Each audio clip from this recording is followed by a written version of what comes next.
Assalamualaikum warahmatullahi wabarakatuh. Kembali lagi dengan saya Roni di Berpacu dalam Misteri. Gimana kabar kalian? Semoga kalian diberikan kesehatan, rezeki yang cukup, dan diberikan ketenangan di dalam hidup. Kali ini saya akan melanjutkan cerita karya dari Seku Kafi yang berjudul Penguasa Lelembut Part 8. Gimana kelanjutan ceritanya? Tonton video ini sampai selesai. Untuk teman-teman yang belum menonton video sebelumnya, tonton terlebih dahulu agar kalian bisa memahami alur dari cerita ini. Baiklah, nggak usah lama-lama lagi. Seperti biasa, siapkan kopi, teh, duduk senyaman mungkin, pejamkan mata kalian, dengarkan dan simak baik-baik ceritanya.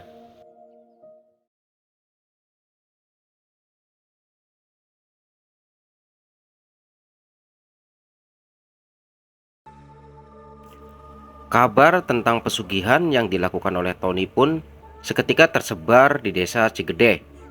Banyak orang yang membicarakan Tony, bahkan menuduhnya jahat karena sudah mengirimkan guna-guna kepada Ima. Namun banyak juga orang yang tidak percaya dengan ucapan Ima serta gosip yang tersebar.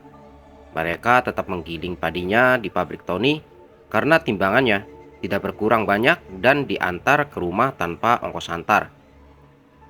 "Kenapa usaha kita makin sepi ya?" ucap Tony. "Sabar, tidak mungkin orang menggiling padi setiap hari kan? Ingat kata bapak, usaha itu ada pasang surutnya, jadi harus banyak bersabar serta bersyukur dengan apa yang kita dapatkan," tutur Desi mencoba menenangkan Tony. Bukannya mereda, gosip tentang Tony yang melakukan pesugihan pun menjadi-jadi. Banyak yang mengira jika Mbah Eni merupakan salah satu tumbalnya. Gosip itu pun tersebar hingga ke para siswa yang sekelas dengan Aruna. Mereka saling berbisik, membicarakan Tony dan juga Desi. Tidak hanya itu, mereka juga tidak mau dekat dengan Aruna karena takut menjadi tumbal pesugihan. "Nah, makan yuk," ajak Desi.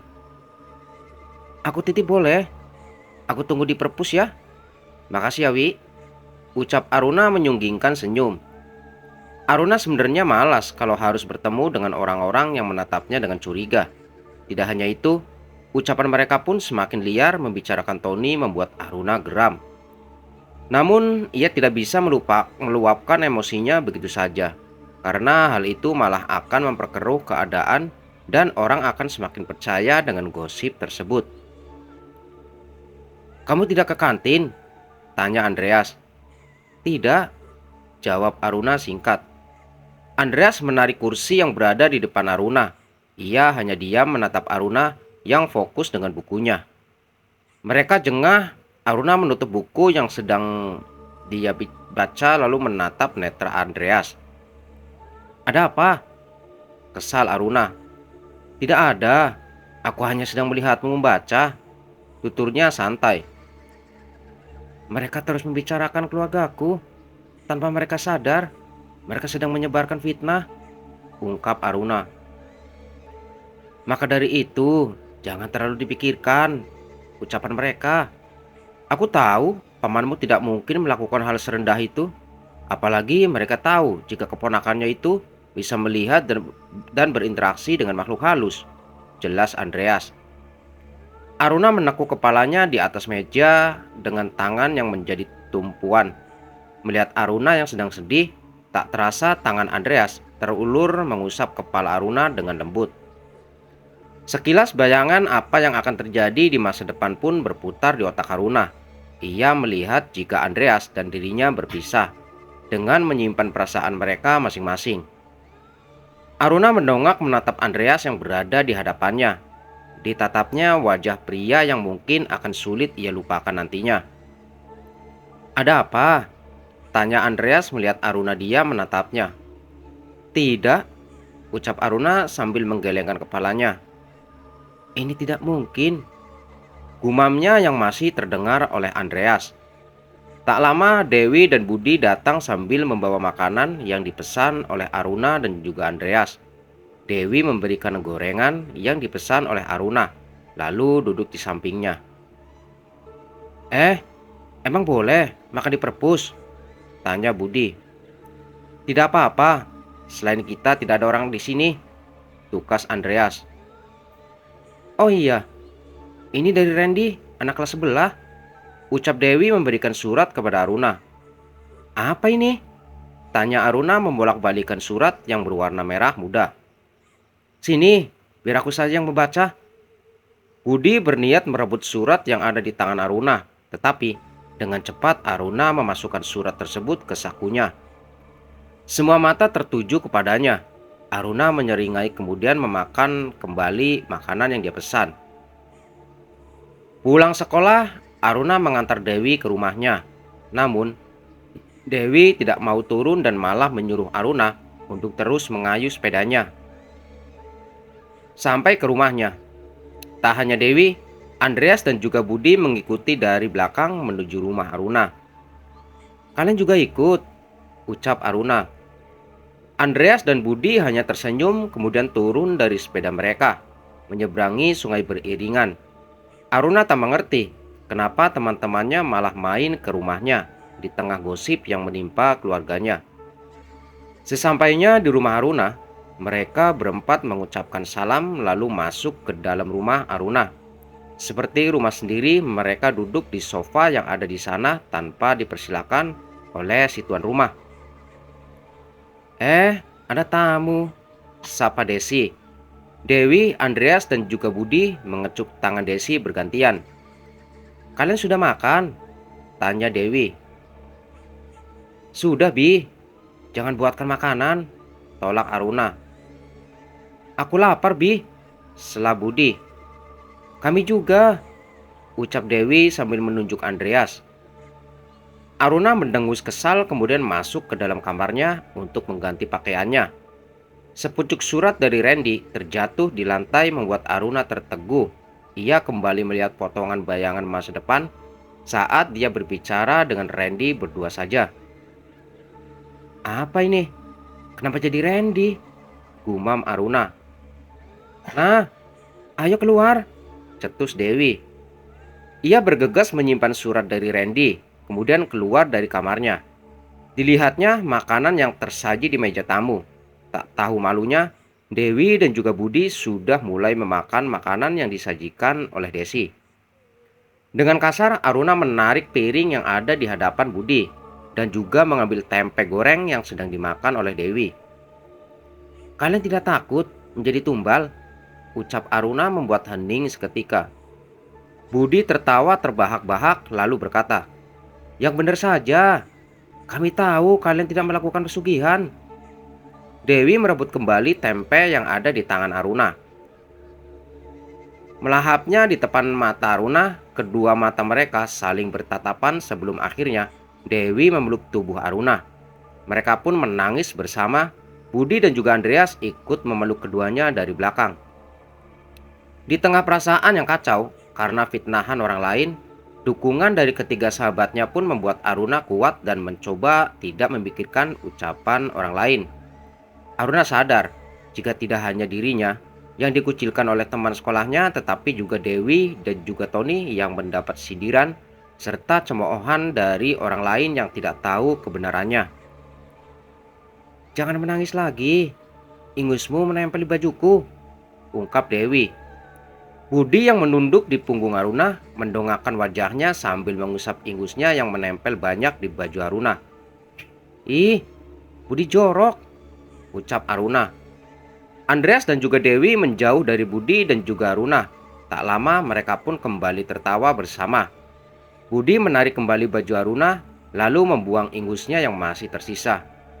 "Budi!" teriak Aruna. Seseorang tengah memperhatikan tingkah Aruna dan keempat temannya. Ia mengapalkan tangannya saat melihat mereka berempat tertawa bersama. Tak tinggal diam, ia kemudian menghampiri Aruna dan juga ketiga temannya. "Kalian tidak sopan, ya, menertawakan hidup orang lain," hardik Rumi yang membuat mereka diam seketika.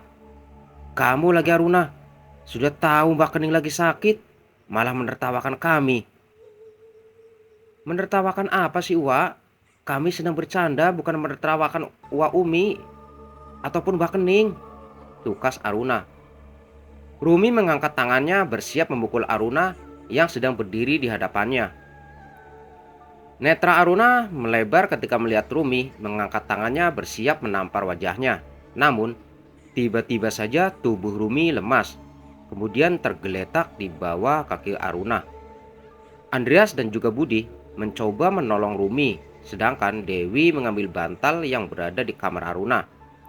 Bukan menolong, Aruna hanya diam menatap lurus. Di mata Aruna saat ini yang ada di hadapannya adalah sosok penunggu di rumah Rumi. Ia tidak suka melihat orang lain bahagia, sama seperti sifat sang pemiliknya. "Sedang apa kamu di sini?" tanya Aruna yang membuat ketiga temannya bingung dengan reaksi Aruna.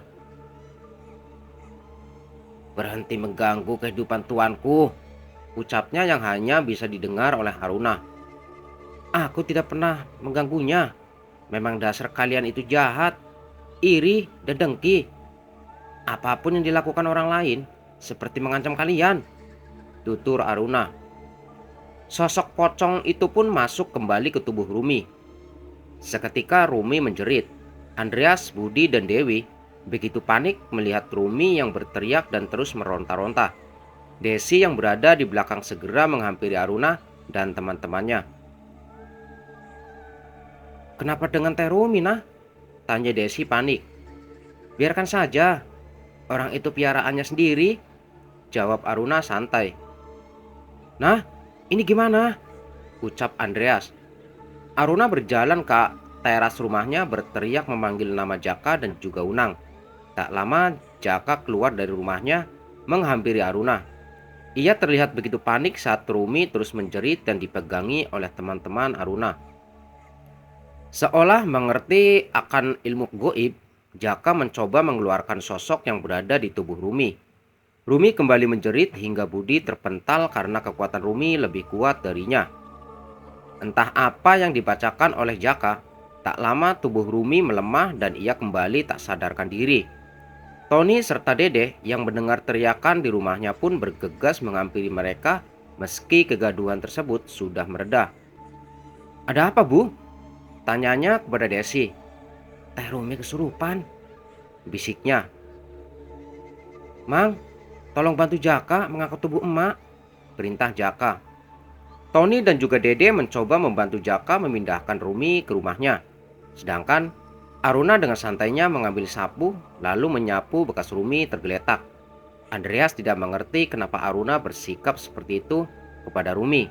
Tetapi terlihat jelas ada kemarahan di sorot matanya saat berbicara pada makhluk tak kasat mata. "Apa yang kamu lihat, nah?"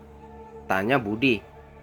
"Pocong," jawabnya membuat ketiga sahabatnya bergidik ngeri. "Dari mana kamu tahu kalau sosok itu pocong?" Pertanyaan bodoh keluar begitu saja dari mulut Budi. Padahal dia tahu jika Aruna bisa melihat makhluk halus dan sudah menyelamatkan dia dari selembut penunggu sungai. Dewi menoyor kepala Budi karena kesal dengan tingkah temannya itu. "Kamu lihat, ini ada tanah merah. Ciri kemunculan sosok tersebut ditandai tanah seperti ini, sama seperti yang kalian injak," tutur Aruna. Seketika Dewi memeluk tubuh Aruna karena takut. Budi melangkah mundur melingkarkan tangannya di lengan Andreas. "Gus, sudah. Kita di dunia ini hidup berdampingan.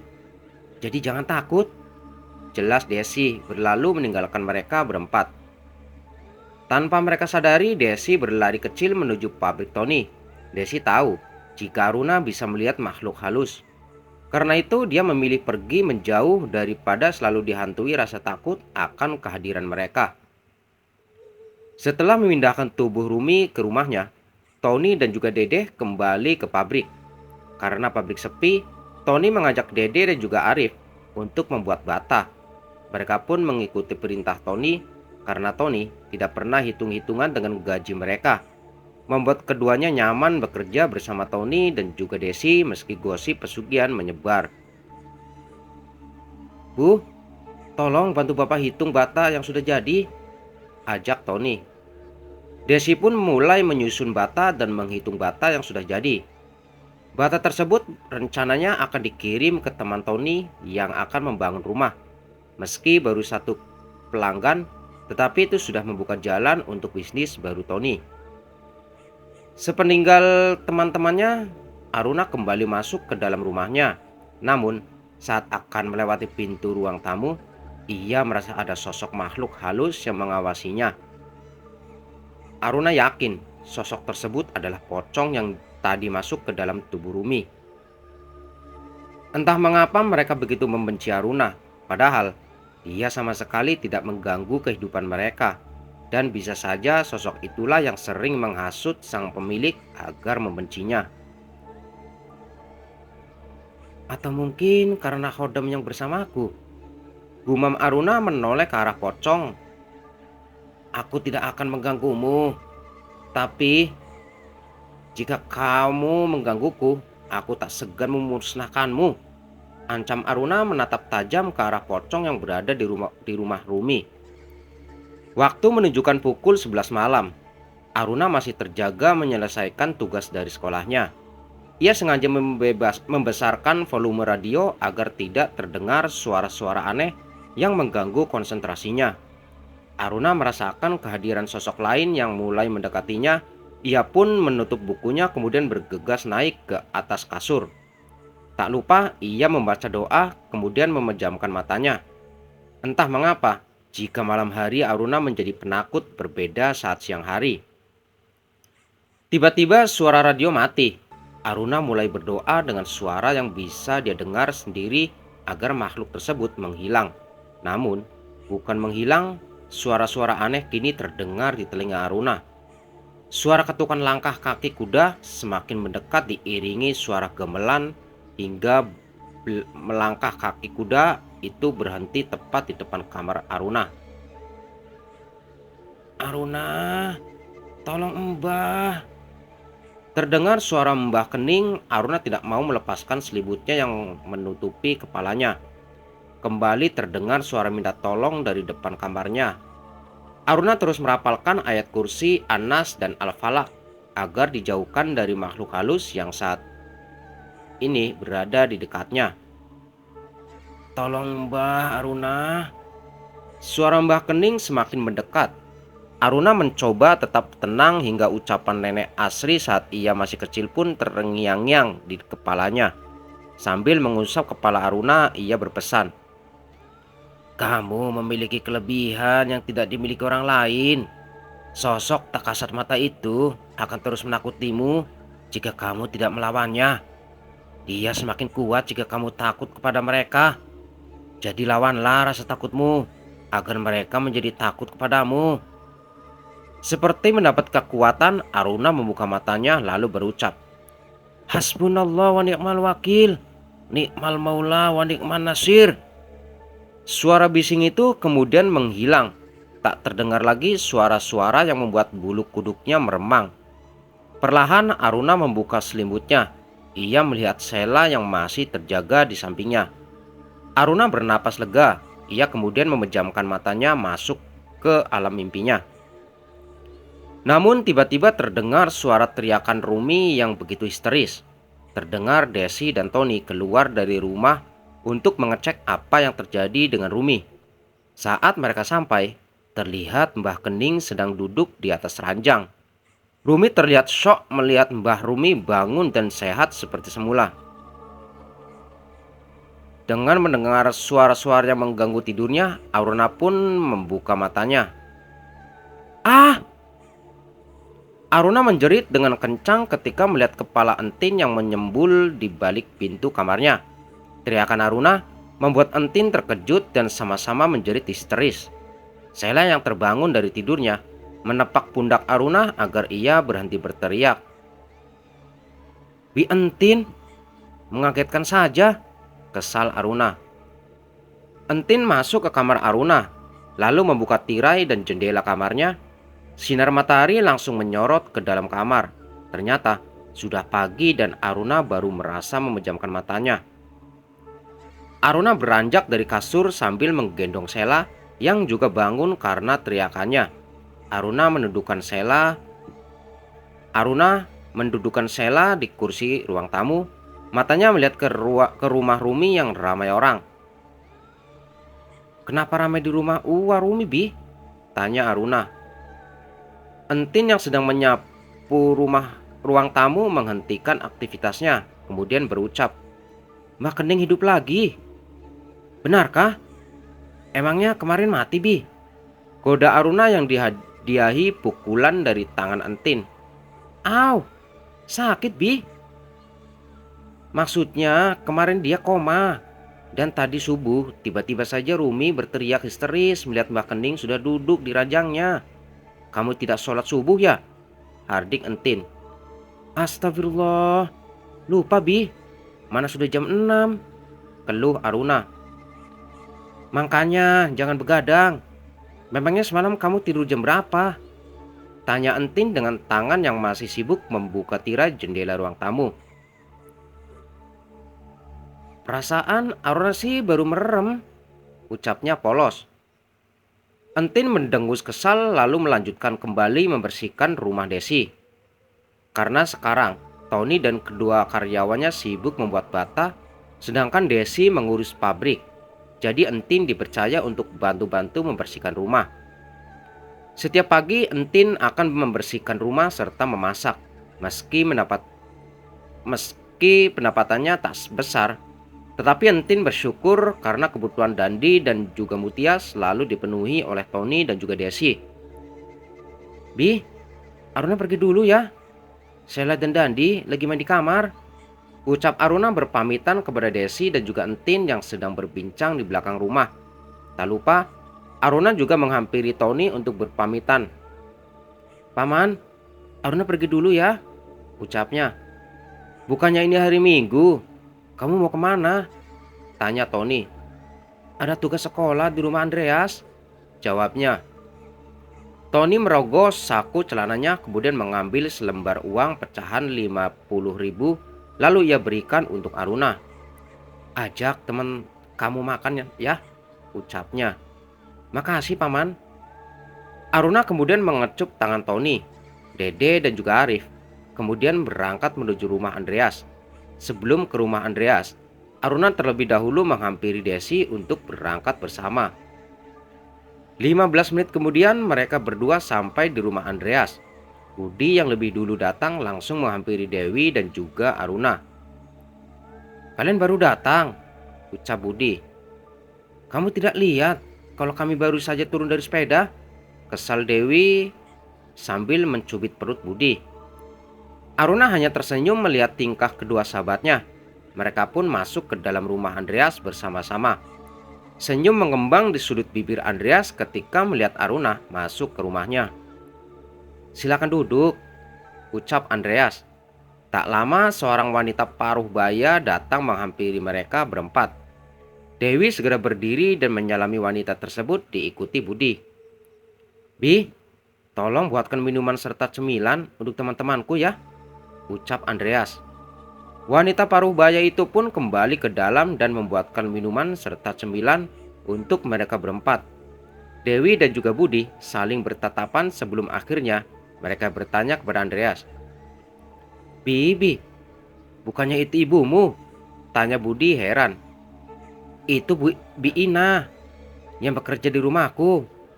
Itu foto mama dan papaku," jawab Andreas sambil menunjuk foto yang dipajang di dinding. Aruna tersenyum karena hanya dia yang tidak cari muka seperti kedua temannya.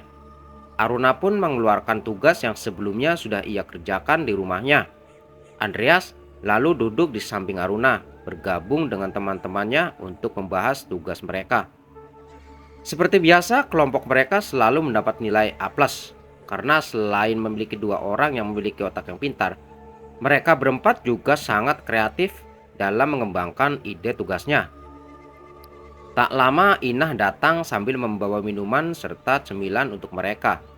Dewi dan juga Budi langsung menyambar makanan yang disajikan sedangkan Aruna dan juga Andreas masih fokus dengan tugas mereka. "Bagaimana dengan Randy?" tanya Andreas yang membuat Aruna terkejut. "Randy? Bukankah kita sedang membahas tugas makalah? Ucap Aruna mengalihkan pembicaraan. Aku penasaran, apa yang dia tulis di dalam surat yang ada di padamu? Tuturnya. Dia bilang, dia suka padaku saat pertama bertemu di perpustakaan, ungkap Aruna. Melihat reaksi Andreas yang tiba-tiba saja diam 1000 bahasa membuat Aruna yakin jika pria yang kini berada di hadapannya itu menyukainya. Dewi menghampiri Aruna, menyuapi Aruna kacang yang sudah dia kupas. Andreas lalu beranjak dari duduknya, berjalan ke belakang. Sama-sama saling suka, tetapi baik Aruna maupun Andreas tidak mau mengakui perasaannya karena takut akan merusak pertemanan mereka. Diam-diam Andreas dan juga Aruna sering melakukan kode untuk menarik lawannya. Namun, sayangnya kode tersebut sepertinya tidak sampai dan diterima baik oleh masing-masing. Ada apa dengan Andreas? Entahlah, jawab Aruna. Menurutmu, apa Andreas memiliki perasaan lebih kepada aku? Bisik Aruna. Sudah aku katakan jika dia memang suka kepadamu, tutur Dewi yang membuat Budi curiga. Apa kalian sedang membicarakan aku? Ucap Budi. Aruna dan Dewi melihat ke arah Budi lalu tertawa bersama. Mereka bertiga pun kembali fokus dengan tugas mereka. Tak lama, Andreas datang sambil membawa kue ulang tahun. Biina menyanyikan lagu selamat ulang tahun untuk Aruna. Dewi dan Budi mengangkat tubuh Aruna agar berdiri dan bernyanyi bersama. Aruna begitu terharu melihat kejutan dari Andreas. Ia tidak menyangka jika Andreas tahu tanggal lahirnya. Selamat ulang tahun Aruna, ucap Dewi disusul Budi yang juga mengucapkan selamat ulang tahun kepada sahabatnya. Aruna mendekati Andreas yang membawa kue dengan lilin yang masih menyala. Ia menutup matanya dan berdoa, kemudian meniup lilin. Aruna tersenyum lalu memeluk Andreas sebagai ucapan terima kasihnya. Selamat ulang tahun, Aruna, ucap Andreas. Terima kasih Andreas. Terima kasih kamu telah mengingat tanggal lahirku, ungkap Aruna. Tanah air mata menetes di pipinya. Dewi memeluk Aruna diikuti Budi. Andreas terlihat kesusahan karena tangan kanannya masih memegang kue, sedangkan Aruna, Dewi dan juga Budi memeluknya. Bisakah kalian melepaskan aku? Ucap Andreas. Sadar akan apa yang terjadi, mereka berempat pun tertawa bersama. Acara haru pun kini berubah bahagia. Ketika Aruna memotong kue pertamanya untuk Andreas, Dewi kemudian Budi berhasil mereka fokus dengan makanan tanpa memperdulikan tugas sekolah yang belum juga selesai. Di tempat lain, Rumi menyediakan makan siang untuk Mbah Kening. Namun, Mbah Kening tidak mau memakan nasi. Ia malah meminta Rumi untuk mencari kantil untuk dia makan. Kantil? Makan dulu nasinya. Nanti Rumi carikan kembang kantil, tukasnya. Mendapat penolakan, Mbah Kening menatap Rumi dengan tatapan mematikan hingga membuatnya takut akan ibunya sendiri. Setiap pagi Rumi mencari kantil untuk Mbah Kening makan. Ia tidak mau memakan nasi ataupun lauk pauk lainnya. Hanya kopi hitam tanpa gula serta kantil yang menjadi makanan favoritnya setelah bangun dari koma. Tak hanya Rumi, Jaka juga membantu ibunya untuk mencarikan kantil setiap pulang kerja untuk makan sorenya. Mbah Kening duduk di kursi yang berhadapan langsung dengan kamar Aruna. Ia terus menatap kamarnya, seolah mengawasi pergerakan Aruna dan juga keluarganya. Ini Mbah, kantil dan juga kopi, ucap Rumi menyajikan 5 buah kantil dan juga kopi pahit. Dengan lahap Mbah Kening memasukkan kantil ke dalam mulutnya, setelah itu meminum habis kopi hitam yang masih panas dan juga pahit tanpa mengerutkan dahinya. Setelah selesai makan, ia kembali melihat ke arah kamar Aruna. Rumi kembali membawa perlahan makanan bekas Mbah Kening ke dapur, sedangkan Mbah Kening kembali duduk ke posisi semula. Tak lama terlihat Aruna yang baru saja pulang sekolah. Ia melepaskan sepatunya lalu mengucapkan salam dan masuk ke dalam rumah.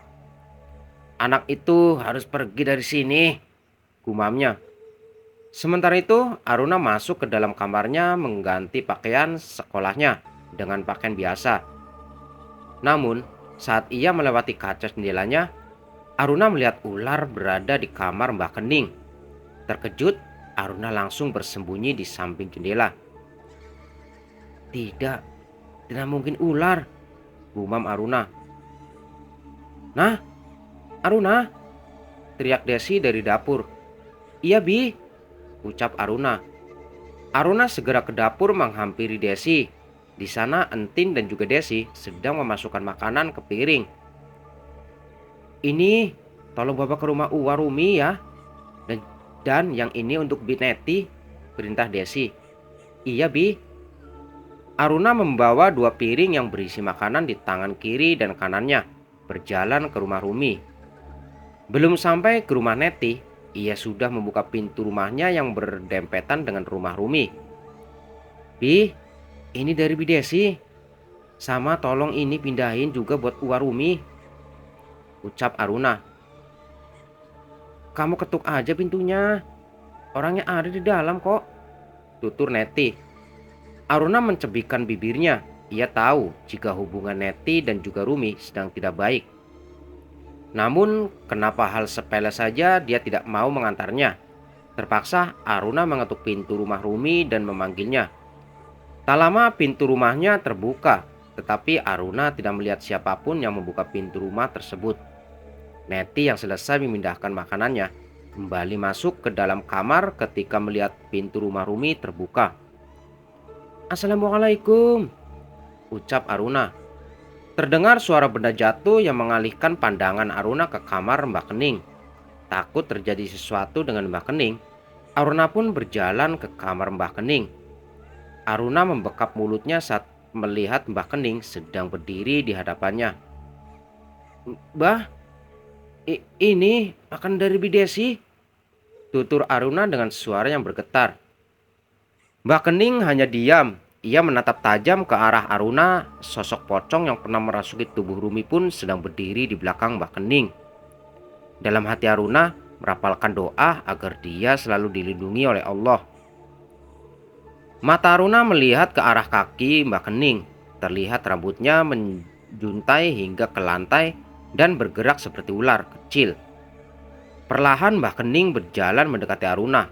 Mencoba menahan rasa takutnya, Aruna kembali membaca surat An-Nas ayat kursi. Namun tak menghentikan langkah Mbak Kening yang mendekatinya. Netra keduanya pun saling bertatapan. Aruna mencoba melawan rasa takutnya meski tangannya sudah bergetar hebat karena rasa takutnya yang luar biasa. "Aruna," ucap Rumi yang langsung membuat Aruna menoleh ke arahnya. "Lagi besuk si Mbah ya?"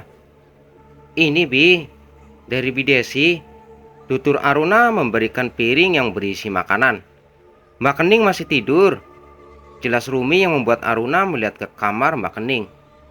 Seperti mimpi atau ilusi semata, saat ini Mbak Kening sedang tertidur di ranjangnya.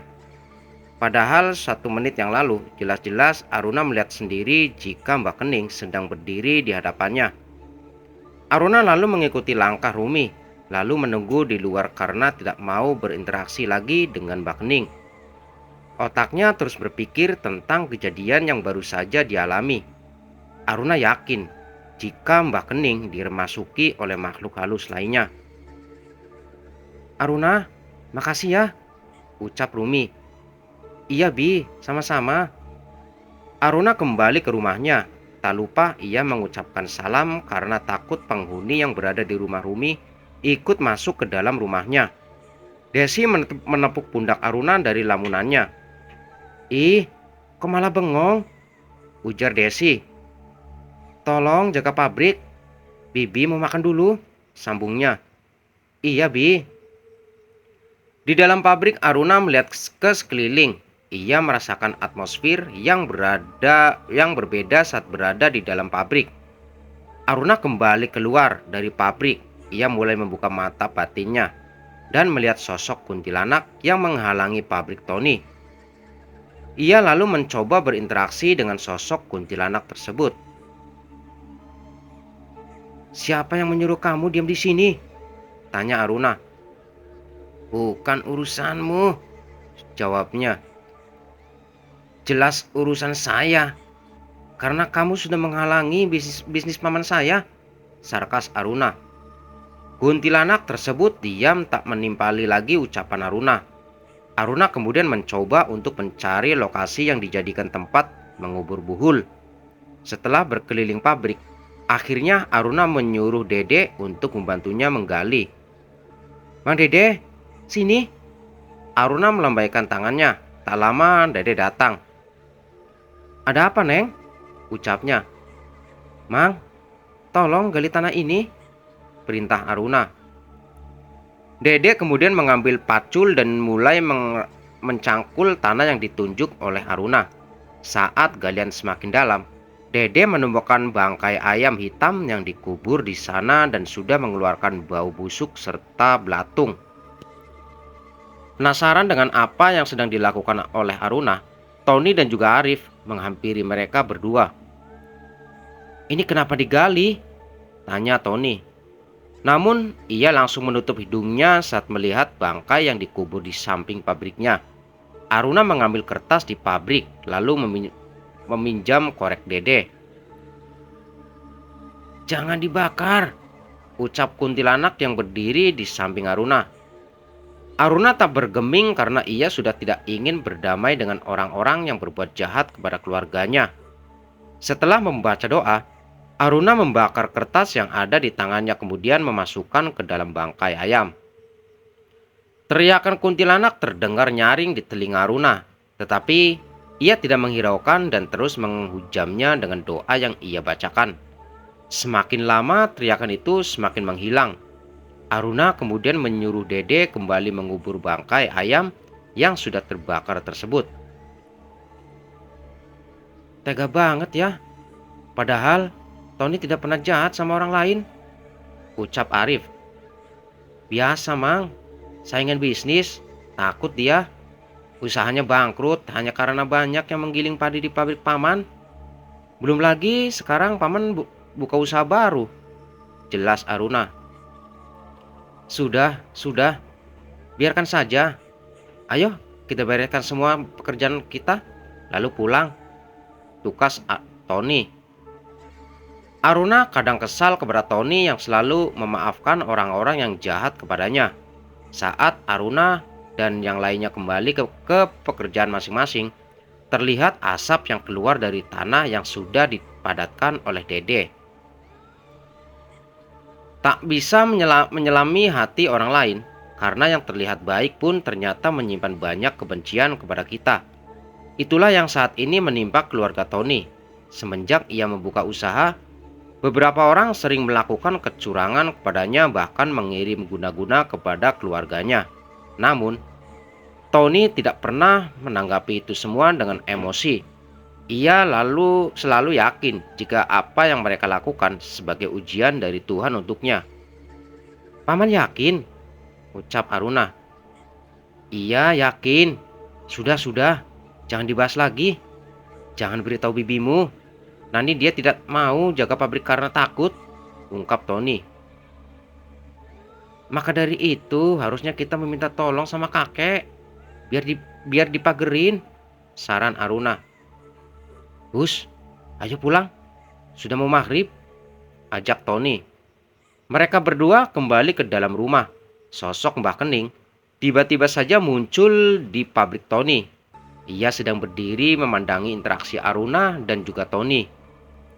Setelah mereka pergi, Mbah Kening menatap Buhul yang dibakar oleh Aruna. Aruna membersihkan tubuhnya, kemudian mengambil air wudhu untuk sholat maghrib. Sosok anak kecil berwajah hitam muncul di kloset. Aruna terperanjat dan membuatnya menyiramkan air yang berada di gayung. "Astagfirullah," ucap Aruna. Seketika sosok tersebut menghilang entah kemana. Aruna mengulang lagi wudhunya. Sosok lain malah muncul di kaca kamar mandi. Sebenarnya sudah lama Aruna mengatakan kepada pamannya untuk tidak menyimpan kaca di kamar mandi. Namun, Tony selalu lupa dan akhirnya sampai sekarang kaca tersebut masih ada. Padahal sosok makhluk halus eksistensinya lebih terasa di kamar mandi. Tony berangkat lebih dulu ke musola disusul Desi, Aruna, dan juga Sheila. Para tetangga lainnya pun mulai berdatangan ke musola saat Tony melantunkan azan maghrib. Setelah melaksanakan sholat maghrib, Aruna mengajar anak-anak mengaji serta hafalan surat pendek. "Teh, bukannya itu Mbak Kening?" ucap Desi saat melihat sosok nenek-nenek yang sedang berdiri di depan musola. "Astagfirullahaladzim, Mbah," ucap Rumi. Desi dan Rumi berlari untuk mengajak Mbah kembali ke rumah. Namun, saat mereka keluar, Mbah Kening sudah tidak ada. Padahal jelas-jelas Desi dan juga Rumi melihatnya sedang berdiri di kaca jendela. Karena takut, mereka berdua pun kembali ke dalam musola. Rumi bergegas menyuruh Jaka untuk pulang lebih dulu dan melihat keadaan Mbah Kening. "Ada apa, Des?" tanya Entin berbisik. "Mbah Kening, tadi aku lihat di depan kaca. Saat aku dan Teh Rumi keluar, dia sudah tidak ada di sana. Simbah udah bisa lari mungkin," tukas Desi. Bukannya takut, Entin malah tertawa mendengar penjelasan dari Desi. Yang Entin tahu, Mbah Kening tidak mungkin lari. Untuk jalan cepat saja dia tidak bisa. "Aruna, tolong Mbah." Aruna hanya diam melihat sosok Mbah Kening terikat di sebuah pohon besar. Mata Aruna melihat ke sekeliling tempatnya seperti tak asing baginya. "Tolong Mbah," lirih Mbah Kening. Aruna melangkah mendekati Mbak Kening. Dilihatnya akar yang melilit tubuh Mbak Kening dan akhirnya ia melihat sosok kuntilanak hitam yang sedang duduk di atas pohon. Melihat keberadaan Aruna, sosok tersebut pun turun. Namun saat kuntilanak itu turun, perlahan akar yang mengikat Mbak Kening pun mulai melonggar. Aruna diam, menatap sosok kuntilanak yang semakin mendekatinya. Lantunan ayat-ayat pendek keluar dari mulut Aruna, menguatkannya untuk tidak takut berhadapan dengan mereka yang dulu membuatnya trauma. Ia kuntilanak hitam yang membuat Aruna trauma saat kecil. Kini, Aruna ingin melawan rasa traumanya dengan berhadapan langsung dengan mereka. Wajah mereka pun saling bertatapan. "Hasbunallah wa ni'mal wakil, nikmal maula wa nikman nasir," ucap Aruna. Seketika kuntilanak itu menjerit mendengar lantunan doa yang keluar dari mulut Aruna. Tubuhnya melemah. Aruna mulai berbicara kepada sosok tersebut. "Kenapa kamu mengikat Mbak Kening di sini?" tanya Aruna. "Dia yang datang sendiri ke sini. Dia melakukan perjanjian dengan bangsa kami dan menyerahkan tumbal, yaitu salah satu dari keluargamu," jawabnya. "Astagfirullahaladzim," ucap Aruna sambil menatap Mbak Kening. "Ayo pulang, nak." Aruna menoleh ke sumber suara yang tak asing baginya. Sosok Nek Asri melambaikan tangannya mengajak Aruna untuk pulang. Namun Aruna kembali menatap kuntilanak yang tergeletak sambil kembali merapalkan doa hingga ia berteriak kepanasan. "Aku tidak takut kepadamu atau trauma yang kau ciptakan," ucap Aruna. Ia kemudian pergi meninggalkan Mbak Kening yang terus berteriak meminta tolong kepadanya. Aruna mengikuti langkah Nek Asri menyusuri sungai. "Jangan mencampuri urusan mereka," tutur Asri menghentikan langkahnya. Nenek Asri terus menatap Aruna hingga Aruna berjalan mundur dan menabrak sesuatu di belakangnya. "Aku tidak mencampuri urusan kalian," ucap seorang kakek yang tiba-tiba saja muncul di belakang Aruna. Seketika sosok Nek Asri berubah menjadi ular yang begitu besar. Aruna yakin selama ini sosok Nek Asri yang datang ke dalam mimpinya adalah siluman ular. Ular tersebut bersiap memakan Aruna dan juga kakek yang tidak Aruna kenal. Tidak, teriakan Aruna bangun dari tidurnya. Ia mencoba mengatur napasnya yang terengah-engah. Astagfirullahalazim, ucap Aruna sambil mengusap wajahnya. Dilihatnya jam dinding yang menunjukkan pukul 4 pagi. Aruna beranjak dari kasurnya untuk melaksanakan sholat subuh. Mimpi yang terlihat nyata, Aruna merasakan mimpinya itu nyata karena ada lebam di tangannya saat Nenek Asri menariknya untuk menjauh dari kuntilanak hitam. Lalu, sosok kakek berbaju putih, siapa dia? Gumam Aruna. Aku Hodamu. Aku akan selalu melindungi dan menjagamu, bisik kakek yang tak terlihat wujudnya. Hei, malah bengong saja. Ayo makan sarapannya, ucap Desi. Bi, kata kakek, kita dilindungi oleh Kodam. Menurut Bibi, sosok Kodam kita seperti apa? Tanya Aruna penasaran. Entahlah, tapi menurut kakek Kodam kita itu macan putih, jawabnya. Tunggu, ini masih pagi, Aruna jangan bikin Bibi takut deh, kesal Desi. Aruna, semalam Bibi lihat Mbak Kening berdiri di musola. Tapi saat Bibi dan Teh Rumi keluar, Mbak Kening menghilang seketika, jelas Desi. Aruna hanya diam mendengar ocehan Desi. Dia yang bilang takut, tetapi dia sendiri yang mulai menceritakan hal-hal aneh yang ia alami. Tony yang baru saja bergabung menyumpal mulut Desi dengan goreng tempe karena tak hentinya mengoceh. Ini masih pagi, jangan gibahin orang lain, tegas Tony. Hening seketika, Desi kembali ke dapur dan Aruna memakan sarapannya. Sheila yang baru saja datang untuk di lahunan Tony. Meski belum mencuci muka Tony mulai menyuapi putri kecilnya tersebut. Paman, Aruna berangkat sekolah dulu ya, ucap Aruna. Iya, hati-hati di jalan, jangan lupa berdoa, pesannya. Ketika Aruna membuka pintu, ada Unang yang sedang berdiri di depan pintu, berniat membuka pintu rumah. Toninya ada, ucap Unang. Ada di dalam. Aruna bergegas mengambil sepedanya dan mulai berangkat sekolah. Ketika melihat wajah Unang, Aruna sering melihat aura jahat di tubuhnya. Aruna takut jika dia dekat dengan Tony akan berbuat yang tidak-tidak kepada pamannya. Sesampainya di sekolah, Dede langsung menarik tangan Aruna agar segera duduk di kursinya. Dewi yang berada di belakang Aruna pun ikut berlari dan duduk di kursinya.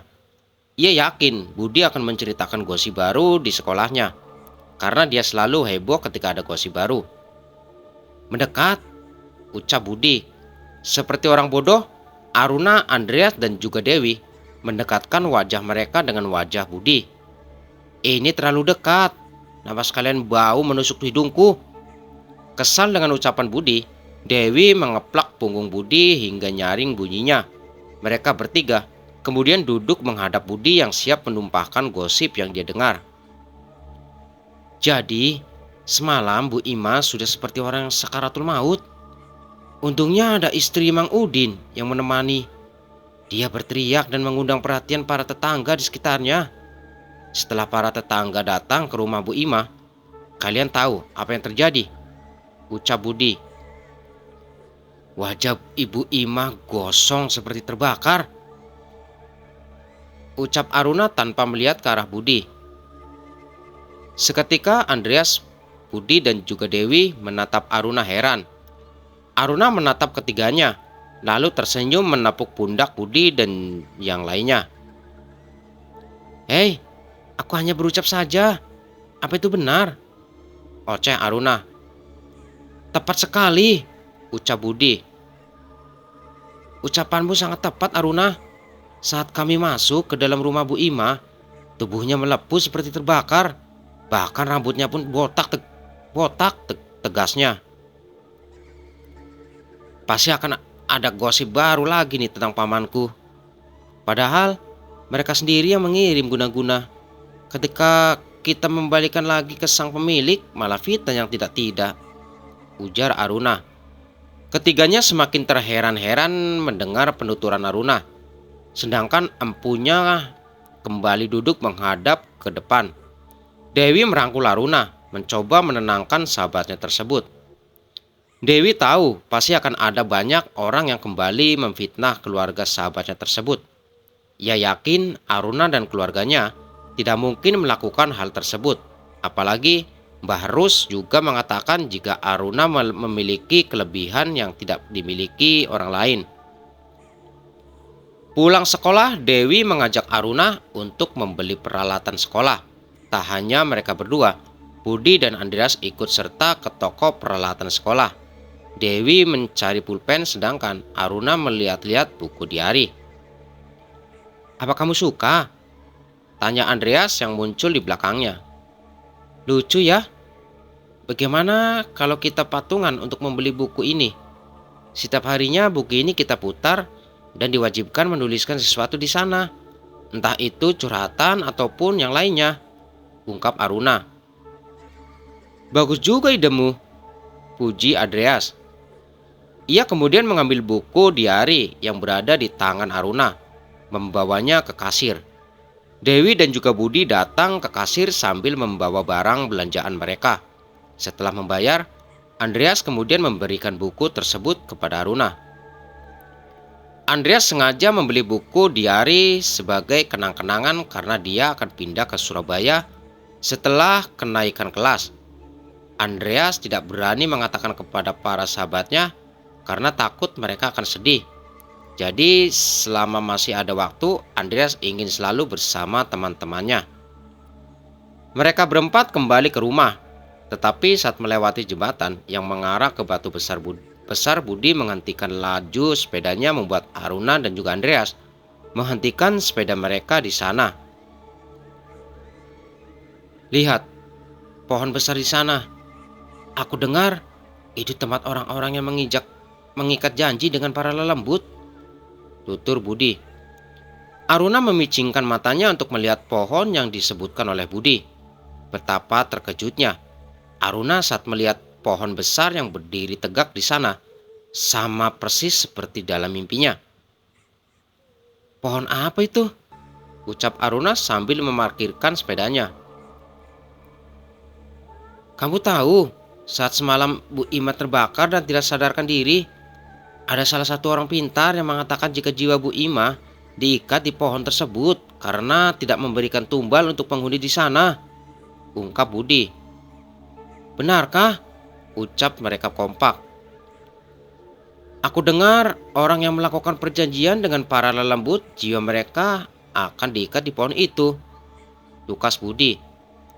Aruna menatap pohon yang kini berada di hadapannya, dan benar saja, Aruna bisa melihat jiwa-jiwa yang diikat di sana, termasuk jiwa Mbah Kening dan juga Imah. Seketika tubuh Aruna luruh ke trotoar. Untungnya Andreas dan juga Dewi langsung menyanggah tubuhnya. "Kamu tidak apa-apa, Aruna?" tanya Andreas. "Kepalaku pusing," jawab Aruna. Entah mengapa tiba-tiba saja kepala Aruna terasa berat, padahal tadi tidak terasa apa-apa sebelum melihat ke pohon angker. Dewi membawa sepeda Aruna, sedangkan Aruna naik di sepeda Andreas, membawanya di depan karena jika di belakang, ia takut Aruna akan jatuh. Budi membawa mereka ke jalan yang melewati rumah angker.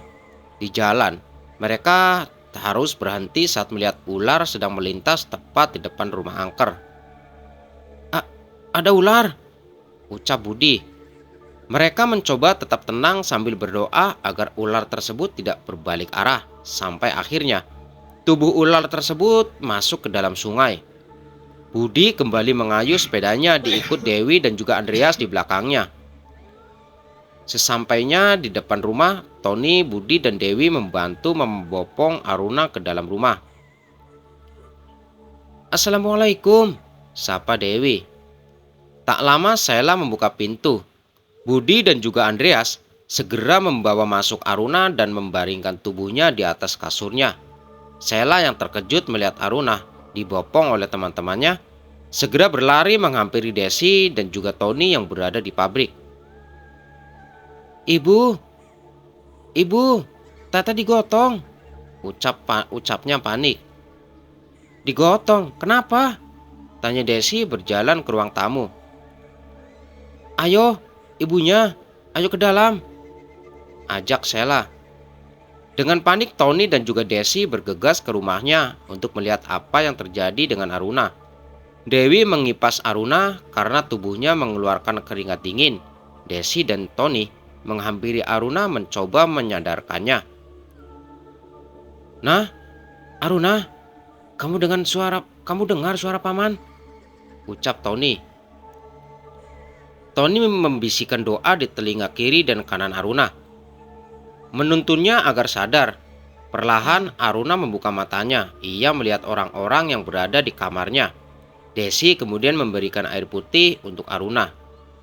Setelah dirasa tenang, Tony meninggalkan Aruna dan mengajak Andreas serta Budi untuk berbincang. Sedangkan Desi dan juga Dewi menemani Aruna di kamarnya. "Sebenarnya apa yang terjadi? Kenapa bisa Aruna pingsan?" tanya Tony. "Tadi kami berhenti di jembatan dan Aruna terus melihat pohon angker di dekat batu. Entah apa yang terjadi. Tiba-tiba Aruna mengeluh, pusing dan pingsan," jawab Budi. Tony mengangguk paham. Ia kemudian berkata, "Terima kasih sudah mengantar Aruna ke rumah." "Sama-sama, Paman." Berbeda dengan Tony, Desi bereaksi lebih heboh. Ia mulai mencecar Dewi dengan pertanyaan-pertanyaan yang aneh. Aruna hanya menatap Desi dan Dewi yang terlihat heboh membicarakan Bu Ima sesuai apa yang diceritakan Budi. Padahal Aruna berniat merahasiakan kabar tentang Bu Ima, tetapi Dewi menjabarkan semua yang ia dengar dari Budi. Dengan detail sepintas Aruna mengingat sosok wanita cantik dengan pakaian seperti putri keraton yang dilihatnya tadi. Entah mengapa saat mata mereka saling bertatapan, Aruna merasakan kepalanya begitu pusing kemudian pingsan. Siapa dia? Apa itu sosok Nyi Gede?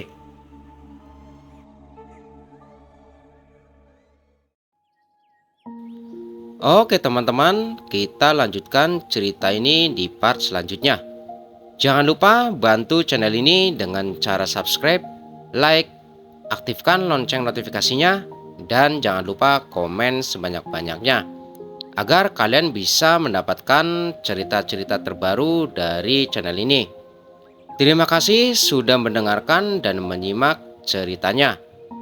Selamat malam, selamat beristirahat, dan selamat beraktivitas kembali.